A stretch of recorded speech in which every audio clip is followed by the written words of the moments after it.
everybody to our last webinar of the year. We very much appreciate your joining us. As we know that before Christmas, everybody is very busy organizing their life and or writing reports or organizing children's Christmas parties. So welcome. We thought that for the last session, we will give the voice to the child, that we will look at children's ideas or children's big questions. They often make us wonder where those questions come from and what has prompted them. And what's more, sometimes they also challenge us as parents, as practitioners, because we don't always have the right answers. What is for sure that behind all those questions is our innate human curiosity to find out, to explore ideas, and to investigate with our families or with those people whom we trust. So our role of being listeners and helping children find answers, or as Antonella reminded us in her earlier, in our earlier conversation, helping us to co-construct the answers together with the child is really, really important. When I was preparing for the webinar, Gwendolyn very kindly researched some pieces of information. And as she is such a fantastic researcher and I'm such a lazy one, really, I like to collect. I feel sometimes like a magpie. I collect ideas from other people and then somehow weave them together into something that makes sense. But she shared this reflection on children's curiosity, which can be found on the Birth to Five Matters website. If you haven't connected with that website, it's really, really interesting resource of lots and lots of information, and we would encourage you to look there. But what Peter Morehouse said in his article is that curiosity is almost fundamental to human being. He said, curiosity is there to spark exploration. It is the catalyst to engagement, and it fuels creativity. And in itself, that urges us as practitioners or as parents to nurture this curiosity within children, and also think a little bit about our own curiosity, because often as we get older, our own experiences sometimes mar this natural curiosity of the childhood. We kind of feel, oh, I already have an answer, or I'm too busy to find out today. But it is really important that as practitioners, we need to nurture our own curiosity in order to continue to be helpful co-constructors of the children's understanding of this world. And we need to, because it's impossible for us to have all the answers to all the questions that children ask us. I was hoping that we would get some of your own vignettes about big questions that you have been asked by children, but those questions didn't really come from our participants.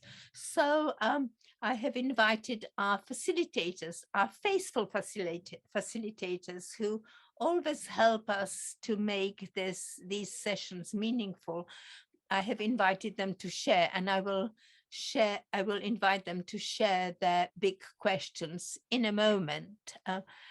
But before I do so, I would like to share with you my granddaughter's question on Sunday morning as she was polishing shoes, being inspired by Wendellin's demonstration of polishing a saddle for a horse. This demonstration, which was sent over Zoom many months ago, continues to inspire her and reminds me constantly that when a presentation is done at a moment when the child is really interested, it becomes very meaningful. And so as she was buffing these shoes, saying it needs circular motion, it needs circular motion to make these shoes shiny, she suddenly said to me, "Granny, what do you do when I'm not here?" And I was amazed that she was able to descend it to such a point as to consider my existence apart from her. I was also wondering, why does she want to know? Is she curious about me thinking about her? Is she curious about me as a person? I will never know what sparked the question, but what it gave me the opportunity to do is to explain to her a little about my work on Tuesdays and my work with you. And what was even more fascinating, that she really listened. So this idea of somebody being a Montessori teacher, which she learned when she went to a Montessori nursery. The Montessori teacher was somebody very special because, you know, those teachers had a special role in her setting. But suddenly her granny had a connection with Montessori teachers in a slightly different way. And I was delighted that it was meaningful. And it also reminded me that sometimes we try to prompt those big questions for children. We try to bring them up, to consider them. But in fact, those big questions and the answers we are able to share with the children are only meaningful when they are in a meaningful context for the child. So we need to be patient and wait for those questions to come, so that the children would be really able to absorb the answers to the level to which they can absorb them. But I think that's enough from me for now. I would like to invite Suzanne to begin with her story. But before I do that, Sarah, it is wonderful to have you with us. Welcome. And may I ask you, are you happy to share your story that you emailed me? Good. Thank you very much. So we will give back the voice back to our facilitators, and we will start with Suzanne. Thanks. When I got the when I got the letter asking for children's big ideas and that one moment, immediately, I didn't even have to really think about it. It took me back to actually quite many, well, probably about 8-9 years ago now. I was sitting in a space observing a student, actually, and my eye obviously also caught the children working, and there was, the teacher was giving a lesson of the long rods or the red rods to a little boy of about 3.5. And he did the lesson and he traced each rod and, you know, did what he was supposed to do. And as the teacher left him to work with it further, he did this sort of, you know, the thing that we see often in classrooms. He sat and he looked around and he touched the rod, but it wasn't really doing anything with it. So one of the older children happened to be walking past. And what struck me first of all was that before he did anything, he first had a good look to see where the teacher was. And then he leaned into the child and he says, "Hey, do you want to do something fun with those?" And of course, then the little guy perked up and he says, you know, yes, he wants to do something fun. He says, "Okay, let's build a plane." And I thought, oh gosh, this is going to be interesting. And anyway, so they then proceeded to build an aeroplane out of the red rods. So I looked at, well, I was watching now to see what would happen. And what was really interesting, there were many things that struck me. The first was that thought that came to my own mind of, oh my gosh, that's not how you use these materials, you know, what's going to happen next? And moved my chair away in case the lightning bolt came down.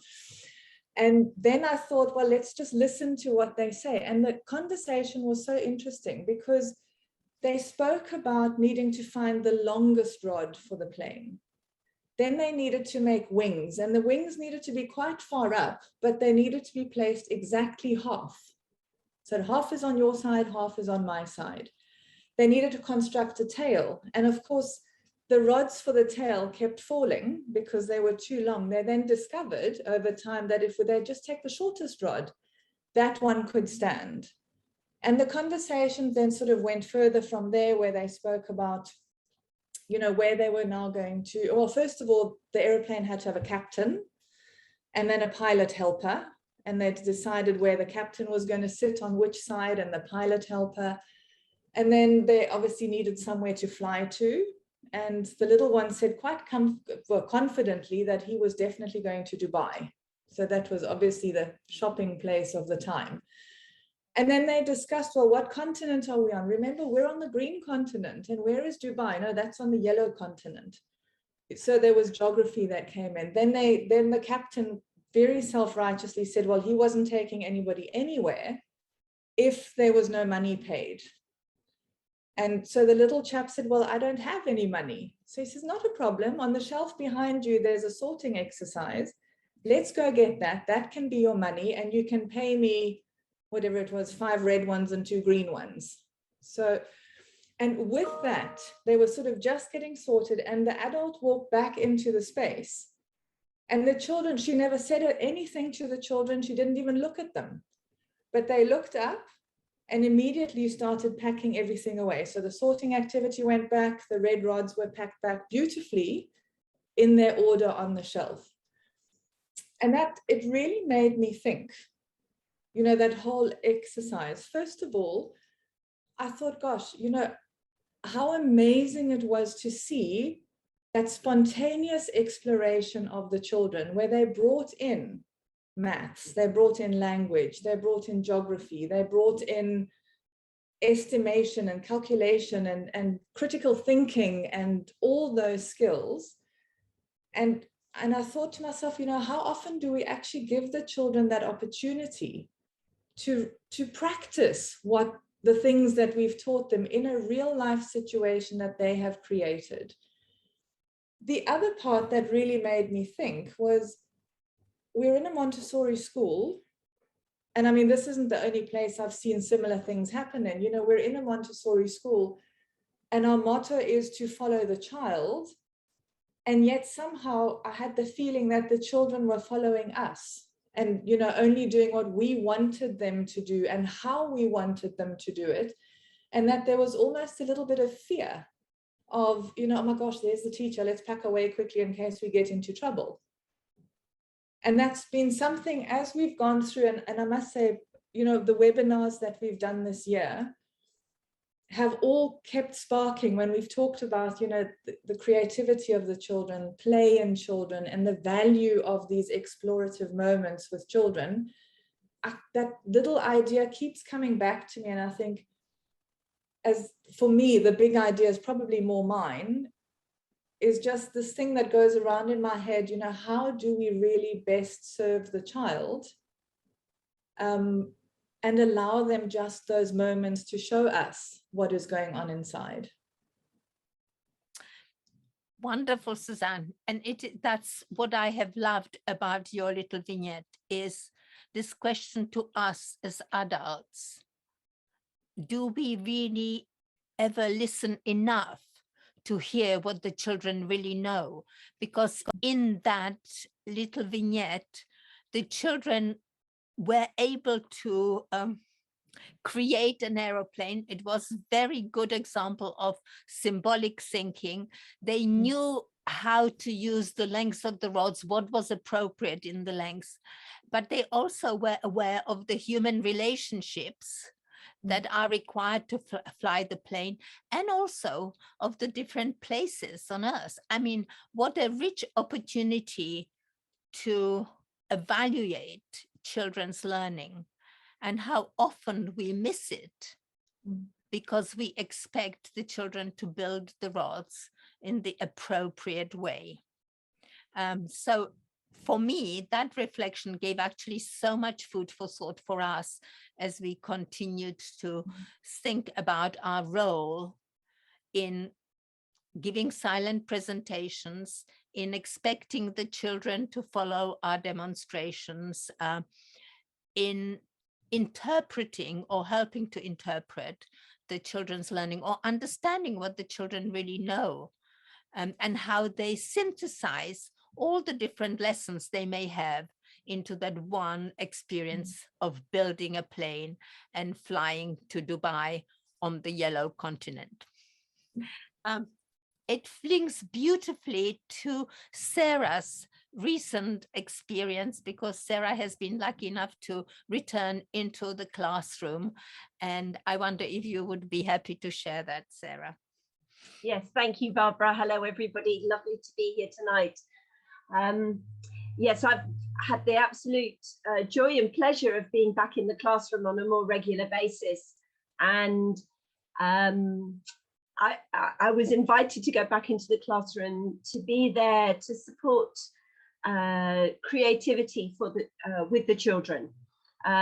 So not to be having to present or to deal with all the fielding and everything else that goes on in the classroom, but to be able to spend time with a child or a group of children and really support them to have these big ideas and to find ways of being able to explore and experiment.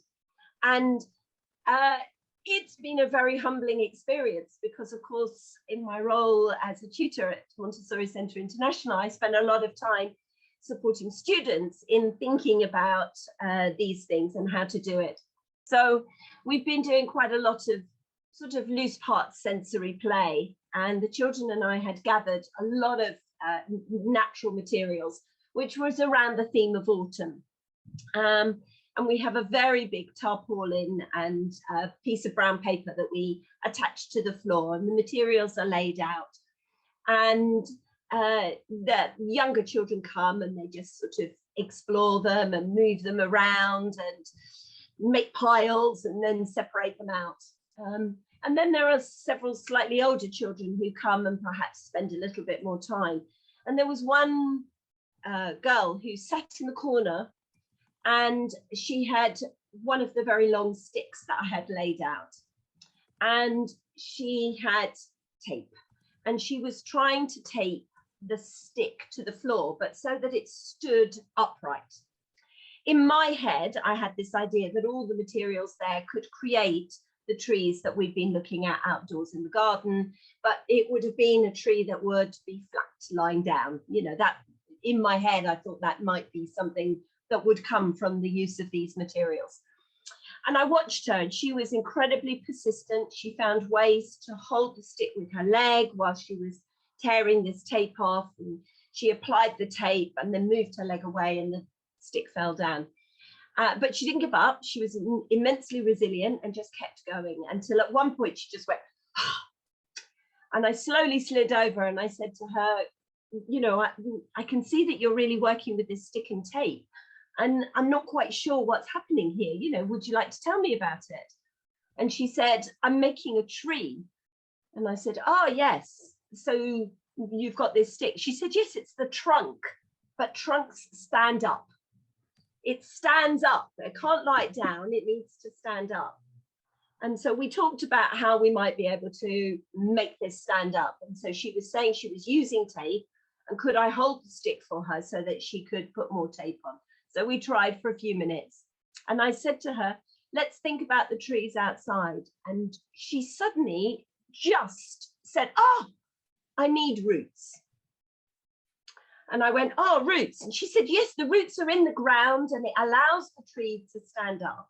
And I said, okay, so if we're going to need roots, you know, what can we use for roots? I'm looking at the materials on the floor thinking, how will she be able to do this? Oh, no, no, no, no. We had to go outside. We had to put on our coats. We had to go outside and find something that would be the roots. And she found an old plant pot which wasn't being used. It had a little bit of soil in, and she said, look, this is the ground, this is the soil, that's where the roots are. And she picked it up. So of course this is dripping wet and muddy, and she wants to take it inside and put it on this, you know, mat with all of these other materials. And we brought it in, we cleaned it down a little bit. She decided she needed something underneath it so that the water didn't just ooze out everywhere. So we had to find a cloth that we could put underneath to absorb it. And she put the stick into it, and she said, now this is like a tree. Here is the trunk, and the roots are in the soil.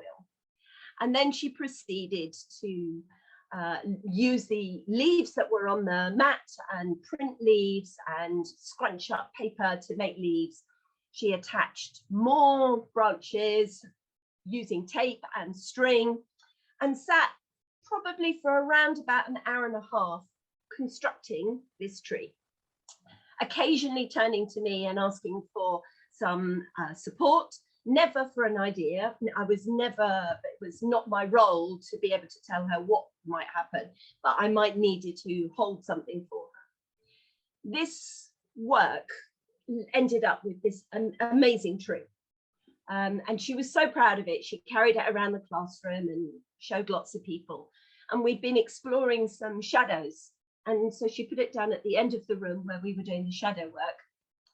And other children noticed it. And then for the rest of that day and for the following 3 weeks, the children created trees. Every child in the classroom created a version of a tree.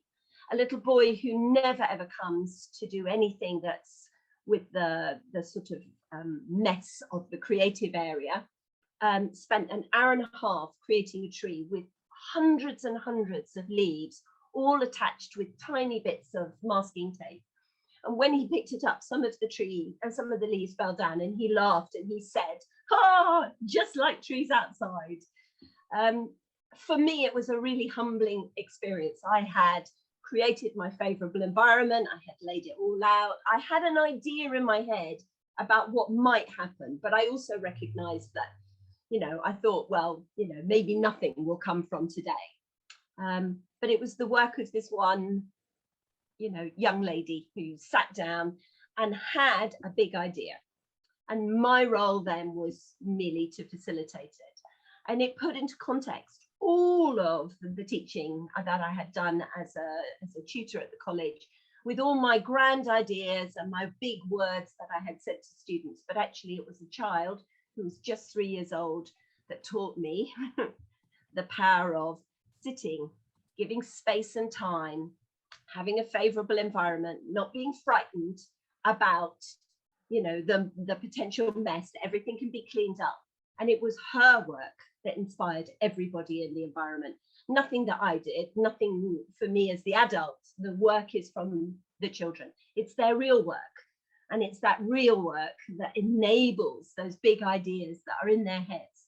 And from that moment, we've had lots of work with swings and roundabouts and parks and cars and all sorts of things where children who normally, you know, spend about 3 seconds doing something and then run away are now spending extended periods of time. And it's all thanks to this one amazing young woman who had a big idea and taught me the humility of being able to sit and watch, put your hands underneath your bottom and zip your mouth up and watch to see what comes from the child, and be ready to just be there as a foil for them to be able to develop their ideas. Thank you so much, Sarah. What a poignant story of the child being inspiration for learning for others, and how important that social interaction within the environment is. And often the social interaction is just through observation, not necessarily through conversation, but she definitely provided inspiration. And what is curious also, that the inspiration was rooted in real experience. She was trying to tell us what she knows about trees and how they grow.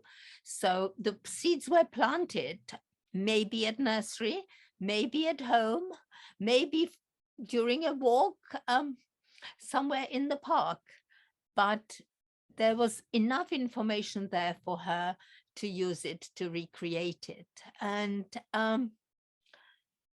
that real experience is often put to test, particularly at this time of the year, isn't it? Because children often ask about Father Christmas and they wonder, is he real or isn't he real? And they grapple with the idea of the one Father Christmas is supposed to come to my house, yet I can see so many of them before Christmas in shopping centers and other places. And again, I had a conversation with my granddaughter on the Sunday. She was telling me that Father Christmas definitely exists.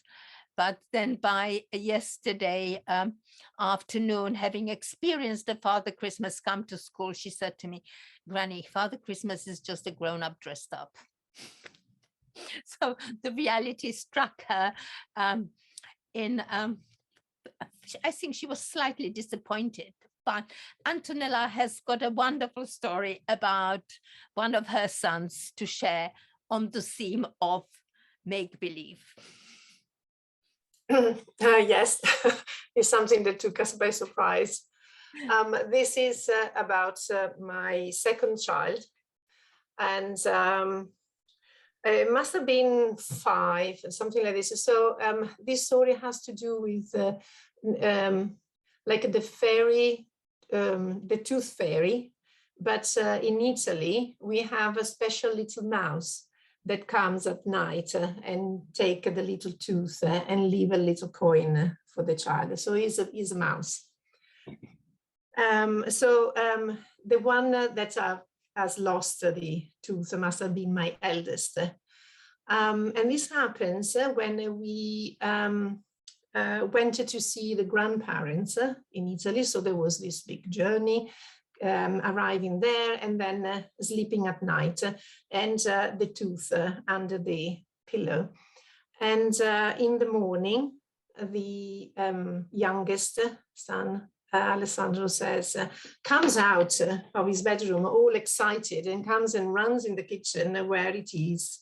It's full of grown-ups, the grandparents, the parents, and says, I got it, I know it, I can prove that the little tooth mouse exists. Now you have to know that Alessandro, I think that it was all down to a very special teacher that he got sometime that made him like science very much. And he would be the one that eating soup at dinner time would stop and look at the steam and then saying, you know what, science is all around us. And we were there eating and said, okay, yes, shall we have our soup? He was really excited by this. It's finding out something that is so interesting and fascinating in the world around us. Going back to the tooth mouse, he said, I saw the little tail, a bushy tail early this morning. So it was the tooth mouse, because then now in the morning, I know that the tooth is not there for Marco and he's got a coin. So I saw it and I can prove it. And what was the twirling of questions in our mind as grown-ups was, well, that is not true. Of course, we know that the mouse tooth doesn't exist, but he's so excited. And then he's got this sense of himself as an observer and thinker, and someone that takes what is perceived, and then he works around it. So this scientific process that probably has experienced also in school with the teacher, it was something that has really taken in and made his own. So that was really the strong experience, in my opinion, for him. And so having the big dilemma that what we were going to say was going to somehow break up and you know, the idea of the tooth fairy or the mouse fairy, or the idea of himself as being able to think scientifically, was very, very risky. So we decided that it was fine, and he has seen the big tail. And so that's absolutely, he must have seen something very, very important. And we stood up down from this. But then we had a conversation with my parents-in-law, and they were saying, well, we didn't say that it's not true. And there was all these other big concern for all of us grown-ups. So that is my story. And in your little note to me, you also added that perhaps the tail he saw was the tail of the cat. So Oh, yes. there was reality. It Yes. just a little bit bigger than one would anticipate from a little mouse, but it was reality for him. Yes, yes. Yes, thank you. It was based on proper observation. Observation, Yes. yes. Yeah. That's lovely. Thank you so much. And that brings us to some quite existential questions that young children sometimes ask. And I wonder if Wendelin would like to share Rose's question. Yes, so this again happened when Rose was about, Rose is my daughter, and this happened when she was about 4. We had received an invitation to a good male friend of ours' wedding to his male partner. Now she knows them, but I guess had never really thought much about it. But I said, you know, oh, this is exciting. We've been invited to Vinny's wedding, to John. And there was this silence. And then she says to me, I don't understand, how does that work? Because it's 2 boys, and 2 boys can't marry each other. It's always a boy and a girl who get married. So of course I said, look, marriage is about 2 people who love each other and want to stay with each other for the rest of their lives. It doesn't have to be a boy and a girl. It can be 2 boys, it can be 2 girls. It's just about 2 people committing to each other for the rest of their lives. And we moved on. I mean, it was literally as brief and succinct as that. She took that on board very matter-of-factly. Oh, right, okay. So we sort of expanded her idea about marriage. But what it did make me reflect on is something, again, that we've talked about in our webinars, is this idea of mirrors and windows. And that in our environment, whilst we know people who are gay, it's just never been something that has been talked about or explored. And what her normal really was until that point was always a boy and a girl, a man and a woman getting married. You know, the Disney films are men and women getting married. The books in the classroom and at home were about men and women getting married. There was never an expansion beyond the traditional approach. And it just made me reflect that her world might benefit now from having some additional resources added to it, just to expand her experience of what was happening in the real world.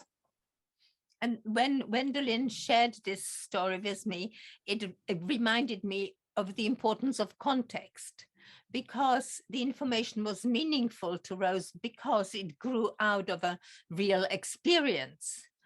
Something that was presented to her as a matter of fact, and she was grappling with how does this work, little bit like Alessandro was grappling with the idea of so this tooth mouse, well, is she real or isn't she real, and should I believe in the mouse or shouldn't I? You know, children explore those ideas in their own little way. And in very similar way, our granddaughter asked about a boy a friend of ours who has got 2 dads, and she said, well, how come that Alfie has got 2 dads? Where is his mummy? And we were able to explore the whole idea of Alfie's story, having been adopted, and the 2 men chosen to become his parents and give him home and love him because his mummy wasn't able to look after him. So again, presenting a very different social situation. And I think that these are stories which are very likely to be encountered by all of us in our daily life with children. And it is very important to try to be honest and truthful in the explanation, because children, first of all, always know when we try to fudge something. They sense our lack of honesty in our answers, and I think they really deserve giving answers that are as honorable from our perspective as they are from their perspective, but we need to tackle them in a way that is easy for them to understand. So simplifying big ideas is really our task. And Malaguzzi, who was the father of Reggio Emilia, puts it so beautifully when he talks about supporting young children in their creativity. And it's often these big ideas that lead children to being creative. He says, creativity becomes more visible when adults try to be more attentive to the cognitive processes of children than to the results they achieve in various fields of doing and understanding. So it is the process of finding out which matters rather than the product that comes out. And that was demonstrated in all the little vignettes we have had shared with us today. And I was hoping to finish with Heidi's contribution to our discussion, but unfortunately she's on the way to somewhere very lovely for her Christmas break and the connection is not very good. Luckily, she has emailed this idea and I would like to share that. And it reflects her work with adolescents. And the fact that some of these ideas are planted in the early years then enable the adolescents to then find the answers for themselves and find really deeply philosophical answers to some of the questions which we as grown-ups grapple with. So Heidi's story was like this. She was talking to her young people about global solidarity and what it has meant to them and how it could be achieved. So we are really looking at aspects of peace education and the fact that we, for that solidarity to happen, all humans need to work together around the world. And this young man was thinking about it and said, what we really need to do first is to start by strengthening our local communities and then bringing local communities together to form national communities, and so work our way to the global solidarity. And that, in a way, is the purpose of what we are trying to foster in our work with young children. give them a sense of being a community.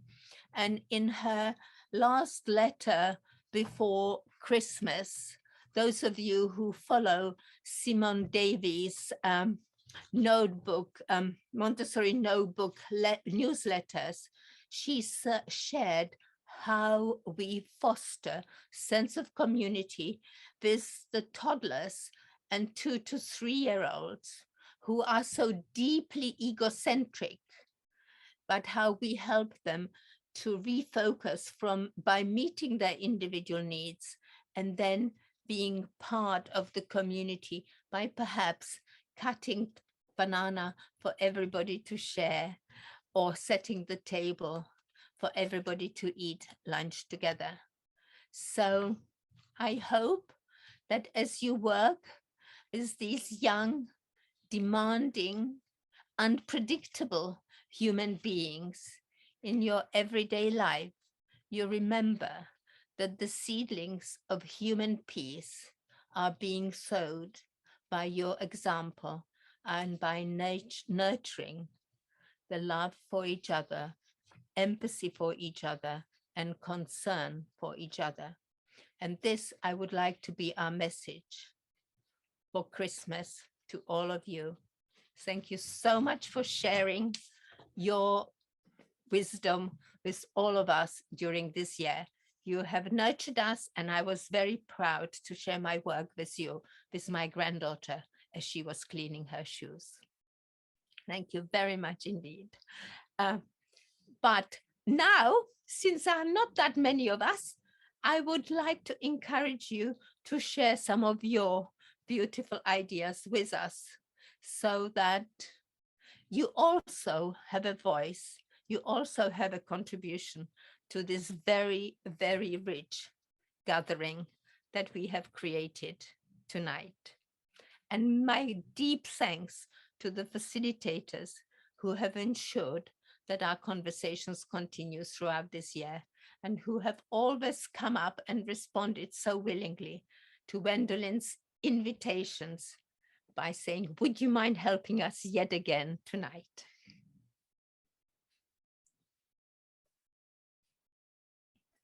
If you don't want to share in the open, you can always pop it in the chat like I asked earlier.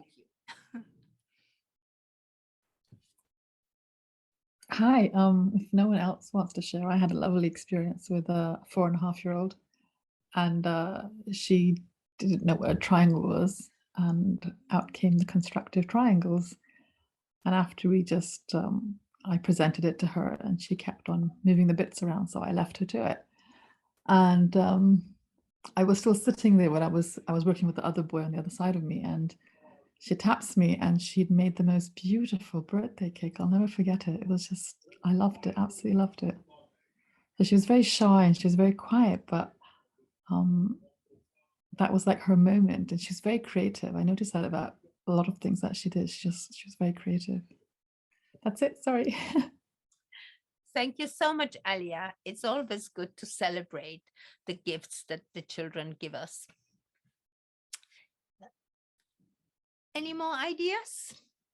Well, just had a beautiful, I have witnessed beautiful creations from the children exploring with the sensorial materials. And what I did was to really admire their creations when they were exploring. And I wouldn't interrupt, but I would, like, when they would show me something, I would say, oh, so let's explore from this side.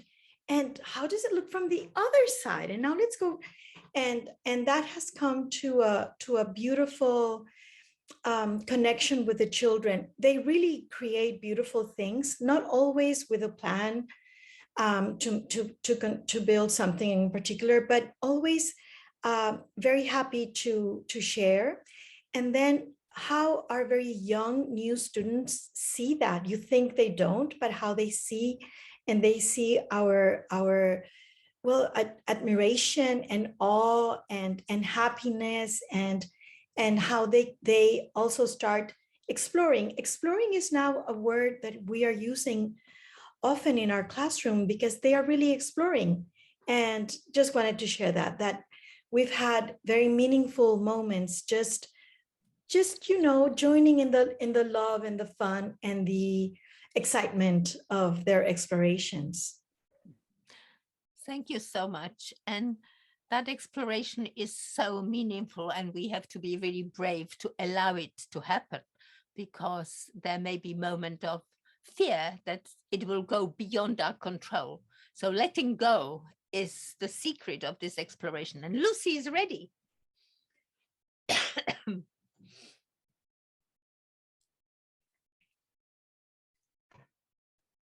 Yeah, talking about big ideas. So, and taking probably our own very small ideas and the children expanding on them is really what this is all about.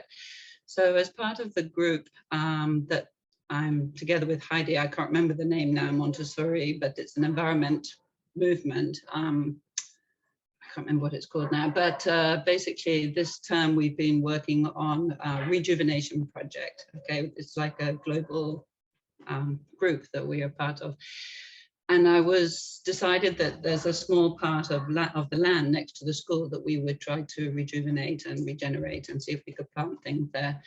And the children got very excited about it. Literally, it was just to clear it and see if we could grow some vegetables and plants. And gradually their ideas got bigger and bigger. I asked them if we asked them to help us make a plan of what they would like in this space. And of course, they started designing these big pieces of paper. We said, well, the land isn't big enough to have all of these ideas. The ideas just got bigger and bigger. And then, of course, they said, well, we need more land. And there is actually heaps of available land around us that we've never been allowed to use. And they just kept saying, but we need more land. We need to put this massive slide in. We need to grow our vegetables. We need our animals. We need all of these things to put on the land.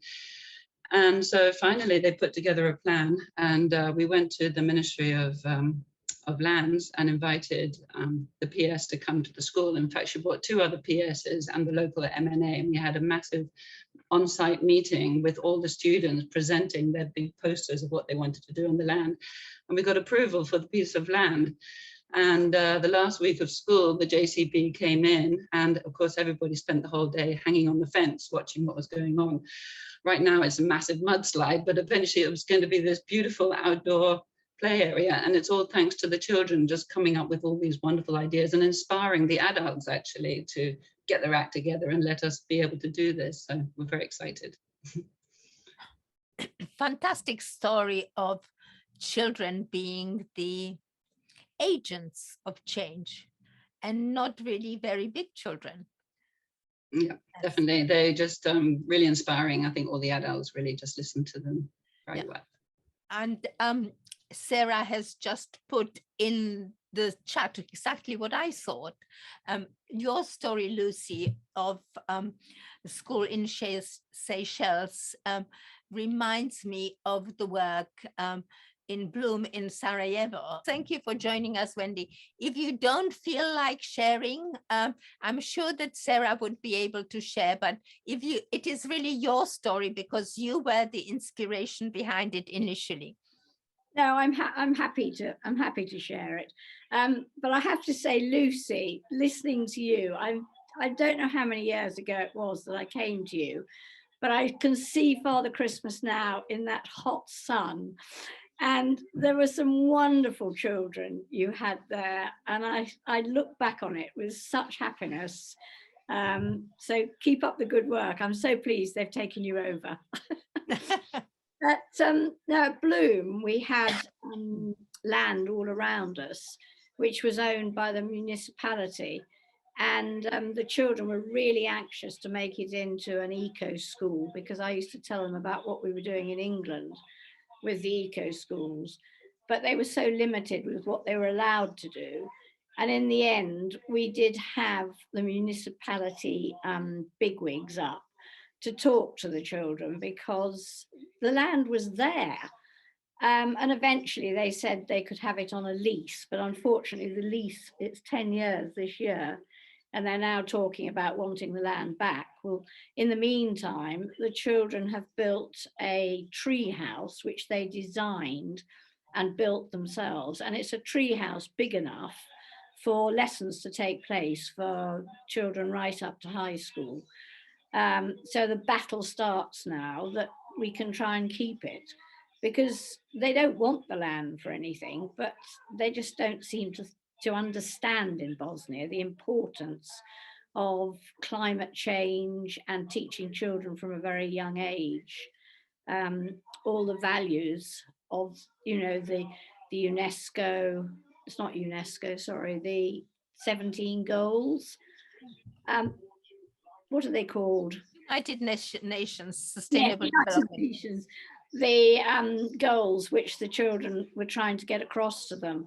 So because I'm stuck in England now and can't get over there, I've even planned a train journey, which was going to take 19 hours with an 11-minute walk between the two Paris stations. But I don't think it's wise at the moment to probably travel. So I just keep in touch with them, with their battles, and I do hope they win them, because the whole setup is just amazing. And the students came over here 2 years ago, 10 of them. They nominated who should come, and it was across the ages, and they took part in the Suffolk Schools Farming Day to show what could be done and what they were growing, and all the advantages of having a huge outdoor classroom. Sarah, I probably haven't given it as much as I should have done, and Barbara, but you can get the idea. It's wonderful, Wendy. I think the real joy, Lucy, like you're saying, the children just come up with these amazing ideas, and of course it's the high school children that are coming up with a lot of those ideas. But then you see the trickle down, and you see the children in the primary classes and the ideas that they start to get, and then the children in the nursery classes and the ideas that they start to get. One of the bits in the Bloom outside space that was really special when I was there was they had made some little Stone Age type settlements. Some of the children in the primary school had been starting to look at the different eras of man and what they had done. And there was this one spot, and it was a sort of natural hole. And so they had scooped it out, and they had started to build this residence there. And it was really in a bit of a state of disrepair. But one of the children said to me, "We need to leave it, Sarah. You understand that these buildings would never have stayed up all of the time. The ones that stay up all of the time would be like the celebration halls, you know, like our big buildings down there. But these little buildings were just the ones that they were in. So we leave it, and we watch the animals coming and going. And then in the spring, when we would come back out and we will rebuild them." And it was this first-hand learning, this real physical experience. Children with big ideas, children learning about things in the past, and that sense of connection to the land and to what the land can give them and what they can give to the land. It was remarkable, you know, and that's something inspired by Wendy and the teachers in the Bloom School, where all of the children, regardless of their age, are connected to that environment, and they contribute to that environment. And then from that, they take ideas home, and that supports the learning that's happening at home. And yes, you know, they're educating the municipality and all sorts of places, but it is the big ideas of the children that inspire all of that, and the patience and the skill of the adults to facilitate that and to be there. Lucy, just like you say, you know, well, we haven't got enough land. Well, you know, what are you going to do? Often it's the children that get us to get going, don't they? In fact, the 3 to 6 class, and Amina's down there, I see. I can't see her, but I know she's there. That's the class that Amina's in. And the 3 to 6-year-olds are absolutely bursting with the outdoor environment. And they have so many ideas which grow bigger and bigger. And I think you're absolutely right. So by the time they get to the high school, they've had that incredible experience of working through. Thank you for your work with the children. Thank you for being a steady and constant influence on what is happening in the school, giving it continuity and opportunity for the children to have a voice. And that's, in fact, what all of you are trying to do, to give children opportunity to be heard, to be listened to be creative, and to demonstrate that they have the power to change, sometimes small things and sometimes big things. So thank you for all that. If we have no further contributions, Gwendolyn and I wish you our very best for Christmas.